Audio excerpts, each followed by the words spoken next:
Everyone, আমি সুস্মিতা। আজকের একটি নতুন ব্লগে সবাইকে অনেক স্বাগত।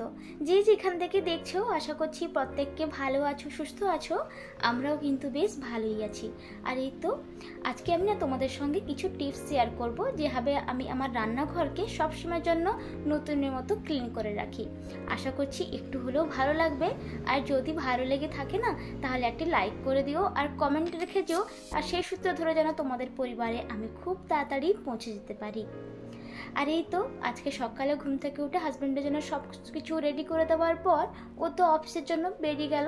আর আমিও না ওর সঙ্গে নিচে চলে এসেছিলাম। কেন বলো তো, প্রতি মঙ্গলবার তো আমি গার্বেজ ফেলতেই আসি, তো ওটাই করে ফেলেছি। তারপরে ভাবছিলাম না যে একটু ওয়াক করব, কি এত সুন্দর ওয়েদার, কিন্তু ঘরে ছিলাম তো বুঝতে পারিনি যে বাইরে বৃষ্টি পড়ছে। তেমন জোরে নয়, ওই টিপ টিপ করে পড়ছে আর কি। মানে তাতেও তো ভাবলাম যে শরীরটা খারাপ হয়ে যেতে পারে, তাই ভাবলাম যে আর ওয়াক করবো না। এই লেটার যে বক্স রয়েছে ওতে দেখছিলাম যে কিছু লেটার এসেছে কিনা, কিন্তু তেমন কিছুই আসেনি। আর এখানে জানো তো, এই যে অ্যাপার্টমেন্টের আমাদের ঘরেও কিন্তু একটা করে লেটার বক্স রয়েছে। আর নিচে কিন্তু এরকম প্রত্যেকের ঘরের নাম্বার দেওয়া আছে, আর প্রত্যেকের একটা করে লেটার বক্স রয়েছে আর কি। তো নিচেই কিন্তু বেশিরভাগটা লেটার এসে থাকে, আর ঘরে কিন্তু খুবই কম আসে আর কি। তো যাই হোক, এই তো ঘরে চলে এসে এবার ঘরের কাজে লেগে পড়েছি। তো সকালে উঠে তো আর সঙ্গে সঙ্গে এই বিছানাপত্র এসব তো গোছানো যায় না। আমি তো ঘুম থেকে উঠে যেভাবে হোক চোখে মুখে জল দিয়ে রান্নাঘরে আগে ঢুকে যাই। মানে আমার মনে হয় মেয়েদের সকালটাই শুরু হয় রান্নাঘর থেকে আর কি। তো এই তো এসে আগে বিছানাটা ভালো করে গুছিয়ে নিলাম। আর দেখবে সকালবেলা যদি তাড়াতাড়ি করে বিছানাটা গুছিয়ে নেওয়া যায়, যেন মনে হয় সংসারের অনেকটা কাজই এগিয়ে গেছে। আর অগোছালো বিছানা তো কারোরই ভালো লাগে না।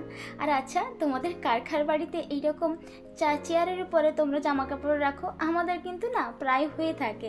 কেন বলো তো, প্রতিদিন সন্ধ্যেবেলা খাওয়া দাওয়া করে না আমরা একটু ওয়াক করতে বেরোই, তাই সেই সূত্রে জামা কাপড়গুলো এসে সঙ্গে সঙ্গে আর ভাঁজ করে রাখি না, একটু চেয়ারে মিলে রাখি, তো যাতে ওই যে ঘামগুলো ওগুলো যেন শুকিয়ে যায়। তো সকালে রীতিমতো ওগুলোকে আবার ভাঁজ করে রাখতে হয়। আর এই তো এখন চলে এসেছি এই যে টেবিলে ভালো করে ওটাকে একটু ক্লিন করতে। এই টেবিলের উপর যা অত্যাচার হয়, দিনে তো 3-4 বার খাওয়া দাওয়া হয়, সঙ্গে আমি সারা সময়টাই এখানেই কাটাই আর কি। তবে এই জায়গাটাকে সবসময় ক্লিন করা হয়ে ওঠে না, সময় মতো সপ্তাহে কি 2 সপ্তাহে একবার করে ক্লিন করে দিই। আর জানো তো, এখানে রবিবার আমি গেছিলাম না, বলেছিলাম সংসারের টুকিটাকি জিনিসপত্র কিনছি, তো এই ফোন স্ট্যান্ডটাও কিনে নিয়ে এসেছিলাম। ফোন রাখতে না খুব অসুবিধে হতো সেই জন্য। আর দেখবে সকাল থেকে সন্ধ্যা পর্যন্ত না সংসারের কাজ যেন শেষই হতে থাকে না, ঠুকঠুক করে চলতেই থাকে। এই যে এই ডাস্টবিনটাকে না আমি কালকেই ধুয়ে দিয়েছিলাম, তো এখন ড্রাই হয়ে গেছে, তুলে নিলাম। তো আমি কি করি, এরকম একটা পেপার দিয়ে নিচে বিছিয়ে রেখে দিই, যাতে এই যে নোংরাগুলো পড়ে না, ওগুলো যেন পেপারের উপরে পড়ে, আমাকে ক্লিন করতেও সুবিধা হয়। আর এইভাবে রাখলে জিনিসগুলো সুন্দরও থাকে, নোংরা বেশি হয় না, নিজের অসুবিধাও হয় না। আর এই যে গাছটা নিয়ে এসেছিলাম, তো গাছ বলবো না, ডালই বলবো, ওটা পাতাগুলো একদম শুকিয়ে গেছে, আর চলবে না, এবার ফেলে দিতে হবে আর কি। তাই ভাবলাম সেই সঙ্গে এই জায়গাটাকে একদম ক্লিন করে দিই, দেখতেও সুন্দর লাগবে। আর আজকে জানো তো আমার কোনো রান্নাবান্না নেই, গতকালকে একটু তরকারি ছিল, একটু ভাত করলেই হয়ে যাবে। তাই ভেবেছি আজকে কিচেনটাকে সুন্দর করে ক্লিন করব। আমি না একটু কিছু টিপস বলো বা বেসিক জিনিস বলো ফলো করে থাকি, তো সেটাই ভেবেছি আজকে তোমাদের সঙ্গে একটু করে শেয়ার করব। দেখো, রান্না করার পর আমরা তো ওভেনটাকে সঙ্গে সঙ্গে ক্লিন করতে পারি না, আর তেলও পড়ে থাকে। তার জন্য আমি একটা শুকনো কাপড় বা টিস্যু বলো বা খবর কাগজ বলো, সেটাকে দিয়ে তেলটাকে না একটু ক্লিন করে নিই।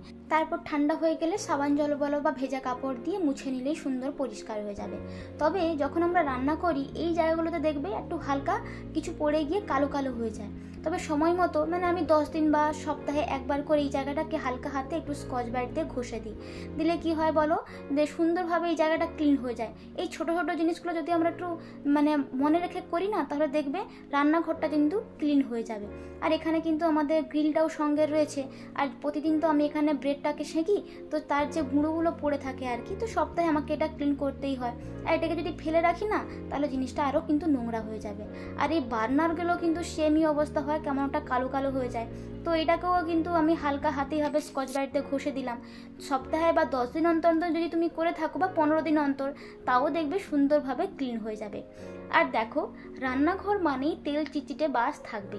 তুমি প্রতিদিন যতই এই ওয়ালগুলো ক্লিন করো বা জিনিসপত্রগুলো ক্লিন করো, তবে আমরা যদি সপ্তাহে একবার কি 10 দিন অন্তর অন্তর এটাকে যদি একটু সাবান জল দিয়ে সুন্দর করে ক্লিন করি, তা দেখবে নতুনের মতো চকচকে লাগে।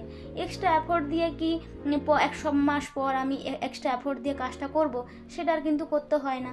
যে যখন বাড়িতে আসুন না কেন, তোমার রান্নাঘর কিন্তু সবসময় যেন ক্লিন থাকবে। দেখো, রান্নাঘরের পাশে বেসিন তো প্রত্যেকেরই থাকে, তো এখানেও কিছু জিনিস আমি মেনে চলি। এই প্রতিদিনের ব্যবহার করা ডিশওয়াশার, হ্যান্ড ওয়াশ, এগুলোকে যদি একটু হালকা হাতে হালকা ঘষে দেওয়া যায় না সাবান দিয়ে, তাহলে দেখবে নতুনের মতো চকচক করছে। এতে একটা হালকা সাবানের ছোপ ছোপ দাগ থাকে, বা এই ধরো ট্যাপ কলটাতে, এটাতে কিন্তু ছোপ ছোপ দাগ না প্রায় হয়ে যায়। দেখবে স্টেন স্টিলের উপর যদি এরকম দাগ থাকে না, মোটেও দেখতে কিন্তু ভালো লাগে না, এর শোভাটাকে কিন্তু একদম বদলে দেয়, নোংরা লাগে। তো ছোটো ছোটো জিনিসগুলো যদি আমরা একটু মেনে চলি না, দেখবে রান্নাঘরে প্রতিটা কোনা কোনা তোমার কিন্তু খুবই পরিষ্কার পরিচ্ছন্ন লাগবে। এতে কিন্তু কোনো এফোর্ট লাগে না, একটু খালি সময় লাগে আর কি, বেশিক্ষণ নয়, এই 5-10 মিনিট তাতেই হয়ে যাবে। আর দেখো, আমার রান্নাঘরে এরকম ছোট্টটা ড্রয়ার রয়েছে, তো এই ড্রয়ারে না আমি সবসময় জিনিসটাকে খুব সুন্দর করে গুছিয়ে রাখি। তো খুবই নোংরা হয়ে গেছে, তাই ভাবলাম আজকে এই জিনিসটাকে একটু চেঞ্জও করে দেবো। তো দেখো, আমরা যখনই বাইরে থেকে কোনো জিনিসপত্র আনি, এরকম কিছু বক্স, মানে যে প্লাস্টিকের বক্সগুলো, এগুলো কিন্তু পেয়েই থাকি। তো এটাকে দিয়ে আমরা কিন্তু খুব সুন্দর করে এটাকে গুছিয়ে রাখতে পারি। এই যত ছোটো ছোটো জিনিসপত্র রয়েছে বা স্পুন রয়েছে, এগুলোকে তুমি সময় মতো হয়তো পাবে না, কিন্তু এইভাবে যদি গুছিয়ে রাখো, তাহলে দেখবে তোমার রান্নাঘরে তুমি প্রতিটা জিনিস হাতের সামনে তো পেয়ে যাচ্ছ, প্লাস কিন্তু একদম অর্গানাইজডভাবে জিনিসগুলো কিন্তু রয়ে গেছে। আর ডাইশো থেকে কিছুদিন আগে আমি ওয়াল ক্লিপগুলো নিয়ে এসেছিলাম, তো এগুলো এখন আমি কিছু জিনিসপত্র হ্যাং করে দিলাম, আর তাতে দেখতেও কিন্তু বেশ ভালোই লাগে আর কি। আর অনেকেই জানো যে এই জায়গাটাতে আমি বাসনগুলো ধুয়ে উপর করে রাখি জল ঝরার জন্য, তবে এই জায়গাটাকে কিন্তু আমার সবসময় ক্লিন করা হয় না। যখন খুব নোংরা হয়ে যায়, দেখি করতেই হবে, তখন কিন্তু আমি করি। তো সময় বুঝে কিছু কিছু কাজ কিন্তু করে রাখা ভালো। সংসারে তো অনেক কিছুই কাজ থাকে যেগুলো একটু টাইম টেকিং নেয়, আমার মনে হয় সেই কাজগুলো একটু সময় নিয়ে করা ভালো। আজকে এই তো সময় ছিল, তাই ভাবলাম করে নিই আর কি। তো এই তো, আর এখন এই যে ওয়ার্ড্রপগুলো, এগুলো কিন্তু সুন্দর করে ক্লিন করে নিচ্ছি। এগুলো কিন্তু আমি প্রতিদিনই টুকটুক করে ক্লিন করে নিই, যখনই সময় থাকে, খুব নোংরা হয়ে যায় তখনই করে নিই। আর বেশি জল লাগানো তো ঠিকঠাক নয়, ওই জন্য আর কি। আর আজকে যখন সব কিছুই করছি, তাই ভাবলাম আজকে চিমনির ফিল্টারটাকেও একটু চেঞ্জ করে দিই। অনেকদিন থেকেই না ভাবছি যে এটা করবো বলে, কিন্তু কিছুতেই সময় হচ্ছিল না। আর যে ম্যাগনেটগুলো ইউজ করি, সেগুলো কিন্তু প্রচণ্ড তেল চিটচিট করছিল। একটু ধুয়ে দিয়েছি, আর চারদিকটাতে একটু টিস্যু পেপার দিয়ে মুছে দিলাম। চারদিকে কিন্তু তেল বেশ ভালোই লেগে থাকে, জানো তো। আর আজকে এটা একটু কম পড়ে গেছিলো, দুটোকে একসঙ্গে সেলাই করে দিয়ে এইটাকে লাগিয়ে দিয়েছি। তো এবার একদম নতুনের মতো লাগছে। আর এগুলো ভালো করে ড্রাই হয়ে গেছে, এবার সময় মতো সুন্দর করে গুছিয়ে নেওয়ার পালা। যখন ক্লিন করছিলাম তখন কিন্তু কত নোংরা ছিল, এখন কি সুন্দর হয়ে গেছে। আর প্রতিদিন যে সমস্ত কিচেন টাওয়ালগুলো আমি ইউজ করি, এরকম একটা বক্সের মধ্যে গুছিয়ে রাখি, দিয়ে একটা কোনায় এরকম রেখে দিলাম, যাতে দেখতে সুন্দর লাগে আর পরিপাটিও লাগে। এবার সব কিছু হয়ে গেছে, বেসিনটাকে এবার ধুয়ে নিলেই হয়ে যাবে। আর যে আমি কাপড়গুলো প্রতিদিন ইউজ করি কিচেনটাকে মোছার জন্য বা ক্লিন করার জন্য, সেগুলোকে একটু উষ্ণ গরম জল দিয়ে এভাবে প্রতিদিন একটু করে ধুয়ে নিই আর কি। আর জানো তো, সংসারটা আমার কাছে অনেকটা ভালোবাসার জায়গা, আর যে জিনিসগুলো রয়েছে সেগুলো আমার অনেক শখের। তো প্রতিটা জিনিসটা যাতে জিনিসটা অনেক দিন পর্যন্ত সুন্দর থাকে, ভালো থাকে, তো সেজন্য আমি একটু এইভাবে হালকা ডাস্টিং করে দিই, এতে জিনিসগুলো ভালোও থাকে আর একদম নতুনের মতো থাকে, তাই না বলো? তো দেখো, রান্নাঘরটা এখন আমার কত সুন্দর ক্লিন হয়ে গেছে, একদম নতুনের মতো ঝকঝক করছে। তো আমি এখানে এই ছোটো ছোটো টিপসগুলো ফলো করি রান্নাঘরটাকে সবসময় ক্লিন রাখার জন্য।